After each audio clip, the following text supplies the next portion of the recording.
All Arabia English Saudi Arabia Egypt Jordan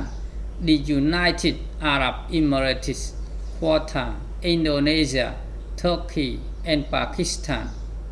condemn Israel's rejection of US President Donald Trump's plan on Gaza ប្រទេសសាអូឌីអារ៉ាបៀអេស៊ីបយ៉ូដានអារ៉ាប់រួមខ្វាតាឥណ្ឌូនេស៊ីតួគីហើយនិងប្រទេសប៉ាគីស្ថានបានដាក់ទោសលើប្រទេសអ៊ីស្រាអែលក្នុងការច្រានចោលសំណើរបស់ប្រធានាធិបតីអាមេរិកលោក Donald Trump ពីផែនការសម្រាប់តំបន់ Gaza Israel bears responsibilities for obstructing peace efforts in Gaza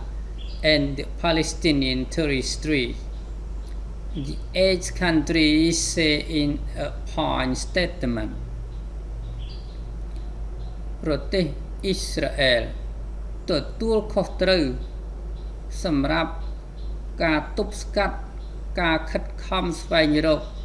សន្តិភាពនៅក្នុងតំបន់ Gaza ហើយនិងដែនដីប៉ាឡេស្ទីនប្រទេស8បានរួមគ្នាក្នុងសេចក្តីថ្លែងការណ៍រួមតែមួយ